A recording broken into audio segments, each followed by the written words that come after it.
La següent presentació tracta sobre l'algoritme perceptró, un algoritme per a l'aprenentatge de classificadors lineals en el desenvolupament de sistemes intel·ligents.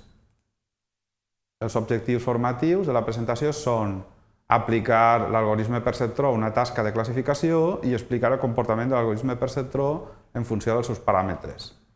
S'ha dividit la presentació en 4 punts: funcions discriminants lineals, algoritme perceptró, exemple i convergència i qualitat de la solució. Funcions discriminants lineals. Tot classificador pot representar-se de la següent manera. C de x seria la classe que se l'assigna a l'objecte x igual a argmax sencer de g de c de x, on per a cada classe C s'utilitza una funció que anomenem discriminant g de c que mesura el grau de pertinença dels objectes a C. És a dir, g de c de x és el grau de pertinença d'x a la classe C i el que fa el classificador és triar aquella classe a la qual x pertany amb màxim grau. Les funcions discriminants més utilitzades són les lineals amb el vector de característiques x. X serà un vector de d'escalars reals, bits, el que siga. És a dir, una funció de la següent manera: g de c de x igual a wc transposta per x més wc 0, on wc és el vector de pesos associat a la classe C i wc0 és el pes llindar i x, com ja deia, és un vector dimensional d'escalars, típicament reals. Podem expressar la combinació lineal, la funció discriminant lineal, de manera més compacta amb notació homogènia. Notació homogènia significa substituir x per ux i wc per wc0, wc, el de dalt. Observeu el canvi d'estil en x i en w, i si ho fem d'aquesta manera, aquesta expressió es pot expressar de manera més compacta d'aquesta manera: wc transposta per x directament. Molt bé. L'algoritme perceptró s'utilitza per aprendre classificadors lineals a partir de dades etiquetades. Suposem que ens donen n majúscula dades etiquetades, x sub n, c sub n. Cada xn és un vector dimensional, com l'x que hem vist abans, i cn és la classe a la qual pertany xn. Molt bé. També tenim uns vectors de pesos d'entrada per aprendre el classificador, que inicialment podrien ser nuls, per exemple, i dos paràmetres addicionals que anomenem factor d'aprenentatge, que serà un real positiu, i marge, que serà un real qualsevol. L'eixida del sistema seran uns vectors de pesos estrela, apresos, entrenats, de manera que minimitzen el nombre d'errors de classificació del nostre classificador basat en discriminants lineals, el nostre classificador lineal. El nombre d'errors el calculem de la següent manera: sumatori per a tota mostra d'aprenentatge d'aquesta expressió. En primer lloc, observeu aquests parèntesis quadrats, parèntesis quadrats de P, on P és un predicat lògic, s'avalua a 1 si P és cert, 0 si P és fals. És a dir, el que anem a fer és sumar per a tot n una avaluació d'un predicat lògic que ens determina si hi ha error de classificació o no. Com?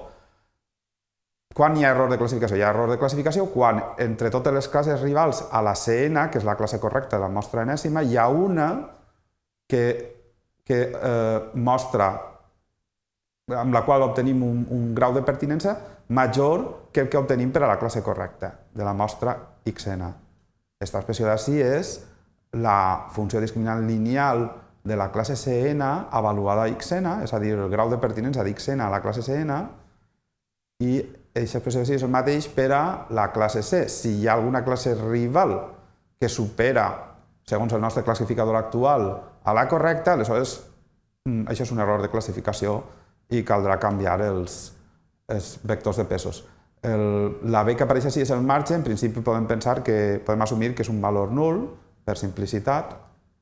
A veure què consistiria el mètode. El mètode consisteix a repetir, fins que no queden mostres classificades, el següent bucle que tenim així dins, que és, per a tot l'entrenament, assumim que en principi està ben classificada, és a dir, error fals, i el que fem és, per a tota classe rival, per a tota classe C distinta de la correcta, el que comprovem és si hi ha error de classificació, d'acord amb aquest criteri que hem vist així dalt. Si la classe rival, xn pertany a la classe rival amb un grau major que el de la seva classe correcta. Si és així, vol dir que la classe rival guanyaria a la correcta i, per tant, hi ha que modificar els pesos de la rival i de la correcta. Directament modifiquem el de la rival restant-li alfa la mostra que resulta mal classificada. D'aquesta manera aconseguirem que la discriminant de la classe rival disminuïsca el seu valor en xn.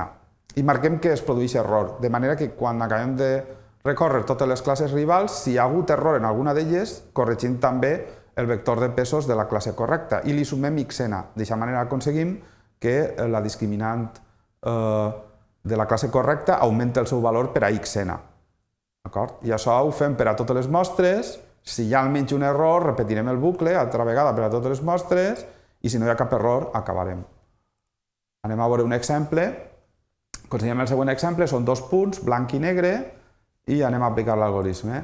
Inicialitzem amb vectors de pesos nuls, anem a assumir alfa 1 i b 0.1 i comencem a la primera iteració, primera dada. Comprovem, la primera dada és la blanca. És la rival, la discriminant de la rival supera la correcta? Seria comprovar aquesta expressió. Sí, aleshores hi ha que corregir. Corregim com de la rival li restem x1 i al de la correcta li sumem x1. De manera que la correcta passava al de 1, 0, 0 i el vector de pesos de la rival menys 1, 0, 0. Continuem.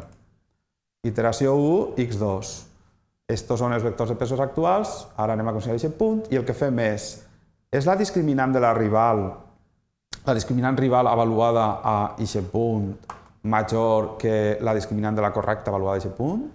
Vegem que sí i per tant cal corregir. Aleshores el que fem és la rival li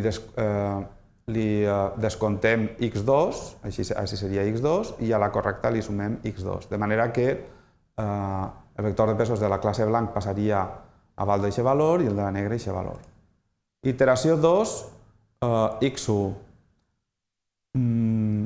Altra vegada el punt blanc. És la discriminant avaluada a la rival major que la discriminant avaluada a la correcta? Sí, tornem a corregir. I a la rival li restem x1 i a la correcta li sumem x1, de manera que tindrem uns nous valors per als vectors de pesos. Continuem. Iteració 2, x2.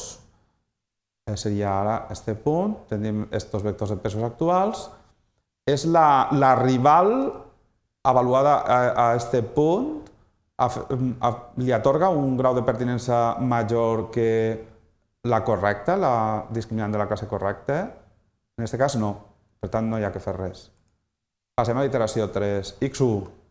Tenim els mateixos vectors de pesos que tenim abans, no ha canviat res, i ens preguntem, la discriminant rival atorga el punt 1, 0, 0 un major grau de pertinença que el que atorga la discriminant correcta?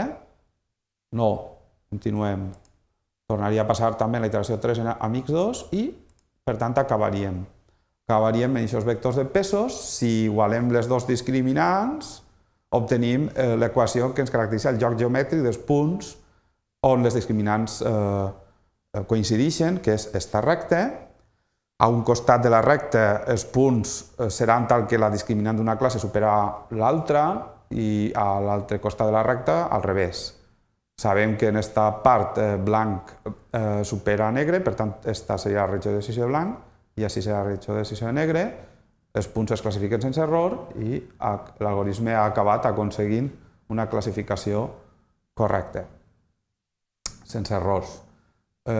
Observeu que el valor B, el marge que anomenem, serveix per a reforçar el guany, és a dir, la condició d'error es dificulta si utilitzem un marge positiu. Perquè la rival guanyi a la correcta, li sumem un marge positiu a les rivals, aleshores la correcta ho tindrà més difícil de guanyar a les rivals. També pot ser negatiu, amb la qual cosa seria més fàcil.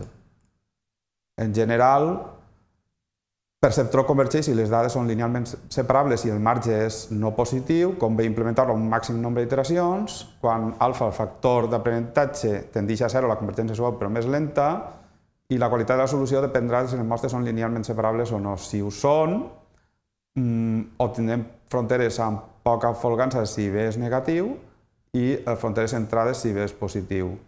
Si no ho són, tindrem fronteres de baixa qualitat si B és negatiu, fronteres quasi òptimes si B és positiu. I així acaba l'objecte d'aprenentatge.